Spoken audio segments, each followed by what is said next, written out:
نماز، اس کے اندر عموماً اور اکثر یہی وجہ ہے کہ نماز کے اندر آدمی کو بہت وساوس آتے ہیں، خیالات آتے ہیں انسان کے. اس کی وجہ حقیقت میں یہ ہے کہ اللہ سبحانہ تعالیٰ نے جو اس کی پریپریشن دی ہے، یعنی اس عبادت کرنے کی جو پہلی تیاری ہمیں دی ہے، اس میں کہیں کوتاہی ہوتی ہے. اس کوتاہی کی وجہ سے جو عبادت ہے وہ اپنا لذت بھی ختم کر بیٹھتی ہے اور اس میں وساوس شروع ہو جاتے ہیں. خیرات کہیں سے کہیں پہنچ جاتے ہیں آدمی کی، اور وہ جو لذت ہے عبادت کی وہ مفقود ہو جاتی ہے، ختم ہو جاتی ہے. اس کے لیے تیاری اللہ سبحانہ تعالیٰ نے بتائی ہے عبادت کے لیے، خاص طور پہ نماز کے لیے. وہ سب سے بڑی تیاری جو ہے وہ ہے وضو.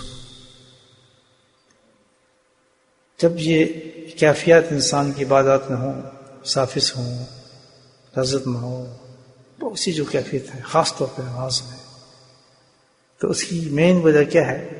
ہمارا جو وضو ہے وہ ناقص ہے، اس میں کمی ہے، ہم نے صحیح طریقے سے وضو نہیں کیا.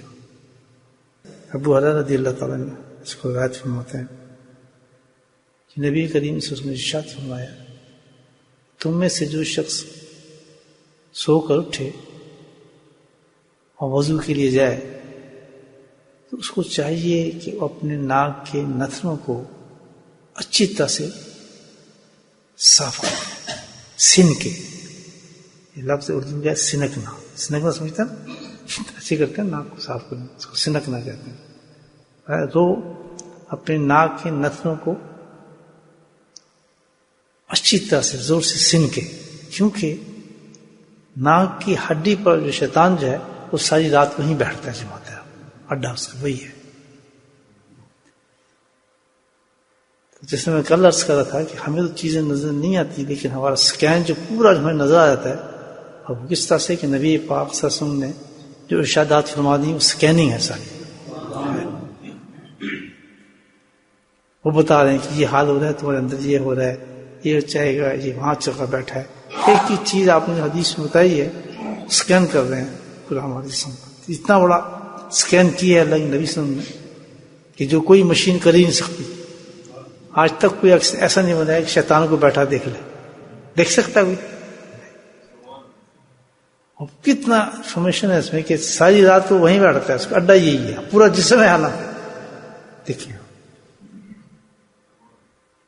کیوں وہ اس نے اور جگہ نہیں، حالانکہ پورے جسم کا حصہ جو ہے نا ہمارا، ہر حصے کو کیپچر کرتا ہے شیطان مختلف طریقے سے. تو اللہ کے نبی نے ایک اشارہ فرمایا ہے اس طرف کہ اس کا جو بیٹھنا ہے رات کو کہاں بیٹھتا ہے؟ نتنوں کی ہڈی جو ہے اس پہ قبضہ کر لیتا ہے. تو پھر وجہ کیا ہے کہ اس ہڈی سے وہ جو یہاں سے جو کام شروع کرتا ہے اپنا، تو دماغ کا لنک ہے نا اس کا سارا، تو پورے دماغ کو کیپچر کر کے پوری نمازوں کو برباد کرتا ہے. تباہ. طریقہ بتاؤں آپ کو، کریں گے عمل؟ مزہ تو ہے کہ مسجد سے آدمی عمل لے کے، ہمیشہ یہی کہتا نا بات، بھائی جہاں بھی ہمارا ذکر ہوتا ہے جاتے ہیں، کہتا نا لوگوں کو بڑا عجیب سے لگتا ہے، یہ ہم تو بہت بڑا صوفی آ رہا ہے، بہت بڑا انٹروڈکشن کراتے ہیں، بہت بڑا. جب میں کرتا ہوں چھوٹی باتیں وہ کہتے ہیں یہ کیا ہے، یہ تو عمل کی بات ہے جو سیکھ جاتے ہیں آدمی، بہت اونچی چیز. تو بھائی اس کا طریقہ، سوچنے کا طریقہ کیا ہے اس کا؟ بھاگتا کیسے شیطان، نکلے گا حالات سے. ایک تو وہ ہے نا، لیکن اس شیطان کے لیے نہیں ہے رات میں ایسے کرنا چاہیے وضو کرتے. اس کا طریقہ یہ ہے کہ جب پانی ڈال لیں آپ، 3 دفعہ ایکشن کرنا ہے، تو اس میں کرنا کیا آپ نے کہ یہ رائٹ کا جو ہے نا نتنا کہتے ہیں اس کو، انگلش میں کیا کہتے ہیں نزل، اس کو اس سے بند کر لینا ہے، اس ہاتھ سے، اس انگلی سے بند کر کے زور سے ہوا مارنی ہے. سبحان اللہ. شیطان کی ایسی تسی، پھر اس ہاتھ سے اس کو کرنا، پھر 3 دفعہ یہ عمل کرنا ہے الحمدللہ وضو کے ساتھ. شیطان غائب. چیخیں ماں نکل جائے گا ہڈی سے. کون بتا رہے ہیں؟ امام الانبیاء بتا رہے ہیں. کیا دین سکھایا ہم نے، کیسا سکین کیا اللہ سبحانہ.